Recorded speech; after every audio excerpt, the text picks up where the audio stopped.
Hello everyone, welcome back to my channel. आज का जो टॉपिक रहेगा वो रहेगा agriculture and animal husbandry. Obviously अगर हम साइंस का पार्ट पूछ करें या ह्यूमन साइंस का तो वो इसके डायरेक्टली तो नहीं आता, लेकिन आप सभी को पता है कि एचएसएससी पुलिस के पेपर में ये वाली चीज़ें ज़रूर पूछती है। अगर हरियाणा पुलिस का एग्ज़ाम आप दे रहे हो तो एनिमल हस्बेंड्री भर भर के आती है। बाकी वैसे अगर जनरल पेपर की बात करें तो हो सकता है भाई पूछ भी ले एक आध क्वेश्चन, और ये जनरल क्वेश्चन है तो ये हमारा जीके का ही पार्ट बनता है। तो स्टार्ट करते हैं आज के फर्स्ट क्वेश्चन से। गाय का जीवन काल कितने वर्षों का होता है? मतलब गाय अपना जो उनका अगर बात करें कितने साल तक जिंदा रह सकती हैं, तो एवरेज सामान्यतः बोला है तो 20 से 25 साल। इसके अलावा कुछ और जानवरों का भी है, जैसे आपकी भैंस होगी, भैंस का भी सेम रहेगा और गाय का भी 20 से 25। भेड़ बकरी का आपका 18 साल रहेगा। बंदर की अगर एवरेज पूछे तो 25 साल रहेगी, और अगर व्हेल मछली की बात करें तो ये 40 साल तक जिंदा रह सकती है।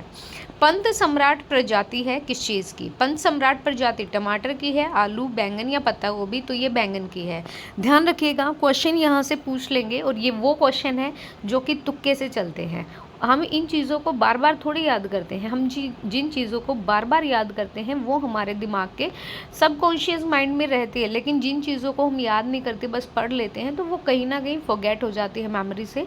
तो पंच सम्राट जो प्रजाति है वो आपकी बैंगन की है।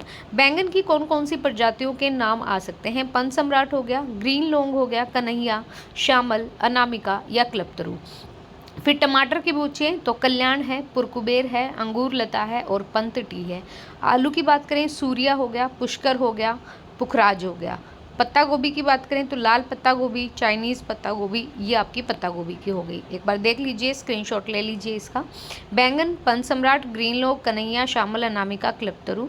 टमाटर की आपकी कल्याण, पुरकुबेर, अंगूर लता, पंतटी। आलू की आपकी सूर्या, पुष्कर, पुखराज। और पत्ता गोभी लाल पत्ता गोभी और चाइनीज़ पत्ता गोभी। डबल टोन दूध के लिए पीएफए का मानक है। अगर आपने दूध की थैली पी या लेके आते हो तो आपको पता है डबल टोन की भी थैली मिलती है, तो इसके लिए पीएफए का स्टैंडर्ड या मानक क्या बोला गया है? तो इसमें जो मानक है वो क्या होगा? 1.5% आपको फैट मिलेगा और 9% आपको एसएनएफ मिलेगा।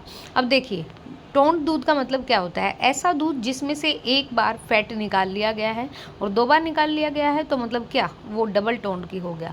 तो यहाँ से फैट निकाल लिया जाता है, इसमें 1.5% फैट होता है और 9% एसएनएफ होता है।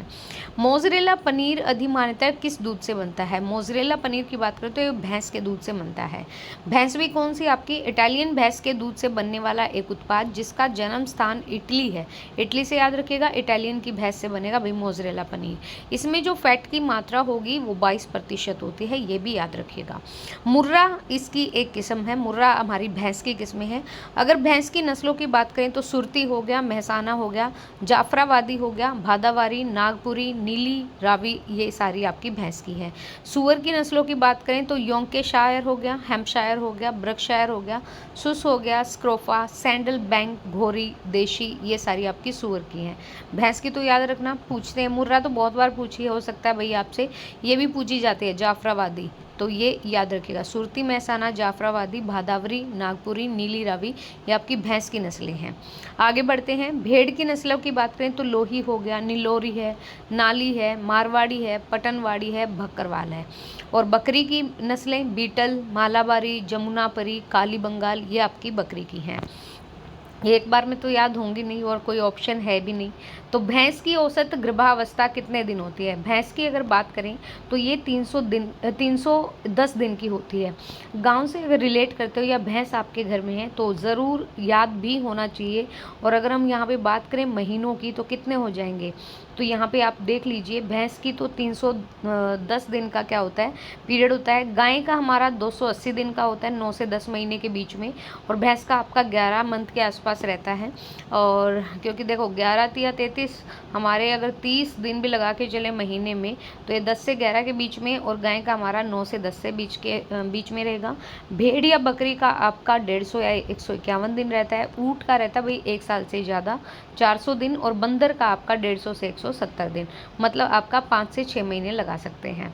मधुमक्खियों का पालन क्या कहलाता है? इसको कहते हैं एपीकल्चर, ये सारे पढ़ लीजिए। सेरिकल्चर रेशम कीट पालन को कहते हैं, पीसीकल्चर मछली पालन को कहते हैं, विटिकल्चर अंगूर के उत्पादन को कहते हैं, और वर्मी कल्चर आपका केचुआ, जिसे किसानों का मित्र भी बोला जाता है, और मधुमक्खी की बात करें तो एपीकल्चर। निम्न में से कौन सी प्रजाति गेहूं की नहीं है? अब हम पढ़ के भी आए हैं, सुजाता, क्रांति, सोनालिका या कंचन। तो सुजाता, सोनालिका, कंचन गेहूं की है, क्रांति आपकी गेहूं की नहीं है। गेहूं की क्रांति आपकी सरसों की है, ये भी याद रखें। और गेहूं की जो अन्य किस्में हैं, सोनालिका है, प्रताप है, गिरिजा है, शैलजा, सुजाता, कंचन, जनक और शेरा, ये आपकी गेहूं की है। और क्रांति आपकी सरसों की एक किस्म है। जाफराबादी भैंस कहाँ पाई जाती है? तो ये भैंस की नस्ल हमें पता ही है, ये आपके गुजरात में पाई जाती हैं। नेक्स्ट है, जाफराबादी भैंस की एक किस्म है, इसकी उत्पत्ति जूनागढ़, जामनगर, कच्छ में हुई थी, मतलब गुजरात में पाई जाती है। रिंडरपेस्ट क्या होता है? ये होता है पशु प्लेग रोग। ये वायरल डिजीज़ है, मतलब विषाणु से होने वाली है।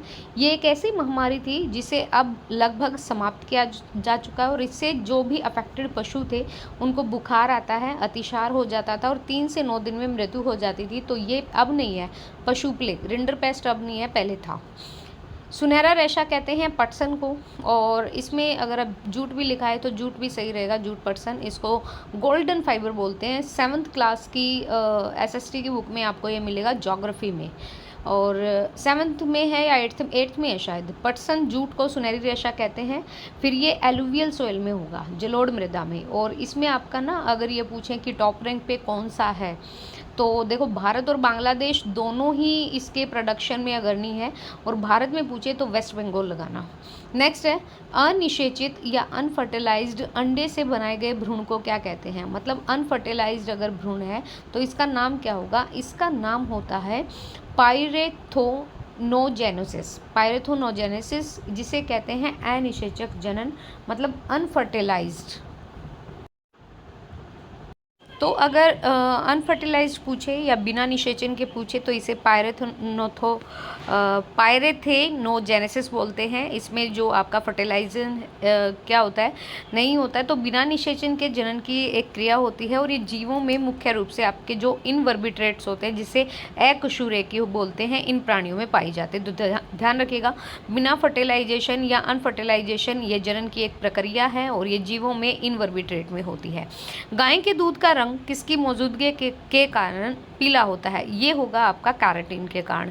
तो यहाँ पर होगा कैरोटीन। यस, गाय के दूध में एक रंग होता है, रंग वर्णक, जिसे बीटा कैरोटीन पाया जाता है। देखो मैं आपको बताऊँ, भैंस के दूध के बजाय गाय का दूध हल्का होता है, डाइजेशन जल्दी होता है। जब भी हम बीमार होते हैं तो वही दूध एक हैवी चीज़ है जिसमें फैट भी होता है। तो भैंस का इंटेक करते हो या फिर थैली, डबल टोन, जिसका भी इंटेक करते हो, लेकिन गाय का दूध एक औषधि के रूप में दिया जाता है, और गाय का दूध होता भी बहुत अच्छा है, मीठा भी होता है भैंस के दूध के बजाय। तो गाय के दूध में एक रंग वर्णक होता है, बीटा कैरोटीन पाया जाता है। बीटा कैरोटीन क्या करता है? विटामिन ए का ये आपका सोर्स है बीटा कैरोटीन, अर्थात विटामिन ए का संश्लेषण जो मानव शरीर में है वो बीटा कैरोटीन के कारण होता है। तो गाय का दूध लेते हो तो बहुत अच्छी बात है, भैंस का भी अच्छा होता है। तो गाय का आप प्रेफर कर सकते हैं, हल्का होता है दूध, डाइजेस्ट जल्दी होता है, और बीमार जो लोग होते हैं, छोटे बच्चे जो होते हैं जिसको फीड नहीं करा पाती उनकी मम्मी, तो उनके लिए भी गाय का दूध बोला जाता है डॉक्टर्स के द्वारा। दूध के उत्प्रेक्षण के लिए कौन सा हार्मोन जिम्मेदार होता है? ये होता है हमारे अंदर ऑक्सीटोसिन। इसमें क्या होता है? दूध के निर्माण के लिए प्रोलैक्टिन हार्मोन और दूध के स्राव के लिए। देखो जब आप मतलब लेडी की प्रेगनेंसी होती है या फिर बेबी बॉर्न हो जाता है, तो ना उसके जो हॉर्मोन्स होते हैं वो बॉडी अपने आप रिलीज़ करती है। अगर निर्माण पूछे तो प्रोलैक्टिन है, और अगर दूध का स्राव पूछे तो ऑक्सीटोसिन है। निम्न में से कौन सी वनस्पति हवा में मौजूद नाइट्रोजन को निर्धारित करती है? तो ये है हमारी मटर। मटर नाम की जो वनस्पति है, तो ये हवा में मौजूद जो हमारी नाइट्रोजन होती है उसको निर्धारित करती है। पेड़ पौधे जो होते हैं नाइट्रोजन को ऐसे ही इंटेक नहीं कर सकते, वो नाइट्रेट के रूप में इंटेक करते हैं। मटर हो गया, मोट हो गया, तिपिया घास हो गया, ये सभी क्या है? ये लेगूम्स हैं, ये फलियाँ हैं। इन पौधों की जड़ों में गांठें होती हैं। एक सेकेंड रुकिए भैया। इन पौधों की जड़ों में गांठें होती हैं, और इन गांठों के ऊपर इनके निकट जो भूमि में कुछ सिम्बोटिक जीवाणु रहते हैं, सहजीवी रहते हैं। ये जीवाणु क्या करते हैं? जो वायु है इससे गैसीय अवस्था में नाइट्रोजन को लेते हैं, और इस नाइट्रोजन को पौधों को प्रदान करते हैं। पौधे इन जीवाणुओं को नाइट्रोजन के बदले कार्बोहाइड्रेट देते हैं। तो ध्यान रखिए, पौधे क्या करते हैं? नाइट्रोजन के बदले इनको कार्बोहाइड्रेट देते हैं। कृषि की शाखा जो दूध और उससे उत्पन्न उत्पादों के लिए पशुओं के व्यवस्थित प्रबंधन पर केंद्रित होती है। तो ये रहेगा हमारा यहाँ पे ऑप्शन दिया है, मुर्गी पालन, दुग्ध उत्पादन, पशु कृषि या दुग्ध कृषि, इसे कहते हैं डेयरी फार्मिंग। दूध या दुग्ध से बने उत्पादों के लिए एक प्रबंधन का नाम ही डेयरी फार्मिंग है और इसका इतिहास लगभग 11,000 वर्ष पुराना है, तो ध्यान रखिए डेयरी फार्मिंग बोलते हैं। सोनालिका और कल्याण सोना ये उच्च उपज के हैं, ये गेहूं की किस्में हैं, सोनालिका और कल्याण सोना, याद रखिएगा ये भी। नेक्स्ट है कृषि की शाखा जो पशुधन के प्रजनन और पालन पोषण से संबंधित है, तो ये है हमारा पशुपालन। कृषि विज्ञान की बात करें, एग्रीकल्चर साइंस की बात करें, तो ये वो ब्रांच है जिसके अंतर्गत जो पालतू पशु हैं उनके भोजन, उनके शेल्टर, उनकी हेल्थ, उनकी फर्टिलाइजेशन, इन सभी का स्टडी किया जाता है, पशुपालन कहलाती है। तो कृषि की वह शाखा जो पशुधन के प्रजनन और पालन पोषण से रिलेटेड करती है वो पशुपालन होती है। धान का खेरा रोग उत्पन्न होता है किसकी कमी से? ये होता है जस्ता की कमी से। 20 क्वेश्चन ही करेंगे हम, तो यहाँ पे जो धान में रोग जो लग जाता है वो जस्ता की कमी से लग जाता है।